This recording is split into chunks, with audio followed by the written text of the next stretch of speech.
को मिटाने के लिए, भेदभाव को दूर करने के लिए, भारत का सबसे बड़ा कैंसर का जहर है जात पात, उस रोग से भारत को मुक्त करने के लिए हमने ठाना है। हमारा मिशन है, हमारा संकल्प है, हमारा विजन है। हर हाल में इस देश में सिर्फ 2 जातियां होनी चाहिए, एक अमीर की, एक गरीब की। इस प्रण को लेकर के हम बागेश्वर धाम से राम राजा ओरछा तक 160 किलोमीटर की पदयात्रा कर रहे हैं। अब तो करो या मरो की बारी है, क्योंकि भारत पर संकट भारी है। हम भारत के लोगों को, हिंदुओं को बांग्लादेश जैसा जलता हुआ, बिखरता हुआ नहीं देख सकते, इसलिए हम हिंदुओं को एक करने निकल रहे हैं। पहले दिन की यात्रा में विशेष क्या है?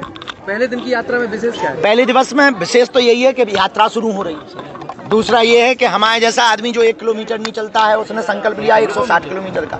तीसरा सबसे बड़ा विशेष ये है, परम पूज्य जगतगुरु श्री हमारे गुरुदेव भगवान पद्म विभूषण रामानंदाचार्य पूज्य श्री रामभद्राचार्य जी गुरुदेव भगवान उस पद यात्रा में भगवान ध्वज दिखाने के लिए प्रथम दिन आ रहे हैं। आपने कहा मुस्लिम ईसाई भी यात्रा में शामिल हो सकते हैं। अगर उनको लगता है कि हम कार्य बहुत अच्छा कर रहे हो, इस देश की भागीदारी में उनको भूमिका निभानी चाहिए, तो देश तो उनका भी है। और इस देश में जितने भी इस्लाम, मुस्लिम और जितने भी ईसाई रहते हैं वो कन्वर्टेड हैं। उनके सब दादा परदादा जो है हिंदू ही थे, तो उनका ही कार्य हम कर रहे हैं, तो उनको आना चाहिए। आ जाए तो नोट, आओ तो वेलकम, ना आओ तो भीड़ कम। पीले चावल दिए जाएंगे? पीले चावल हम तो नहीं बांट रहे हैं, आप बांटे आओ।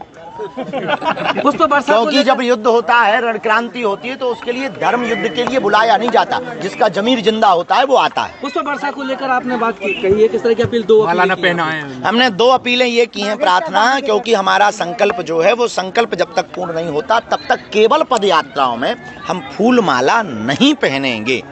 केवल पद यात्राओं में हम फूल माला, स्वागत, सम्मान स्वीकार नहीं करेंगे, क्योंकि हम स्वागत पाने उस यात्रा को शोभा यात्रा बनाने नहीं जा रहे। हम पद यात्रा विचारों की क्रांति जगाने के लिए लेकर जा रहे। फूल माला में फंस जाएंगे, फिर विचार कौन देगा? इसीलिए हम फूल माला उस पद यात्रा में स्वीकार नहीं करेंगे, खड़ाऊ हम नहीं पहनेंगे। हमारा लक्ष्य है जब तक हम भारत के हिंदुओं को एक नहीं कर लेंगे। एक चर्चा चल रही है कि पुष्प वर्षा हेलीकॉप्टर के माध्यम से की जानी है। नहीं, अब हमारे पास हेलीकॉप्टर की पैसा नहीं है, अगर आप दोगे तो विचार करें। सस्ता और समुचित इलाज के लिए गरीबों का रहनुमा मात्र एक हॉस्पिटल, मैया बाबू हॉस्पिटल।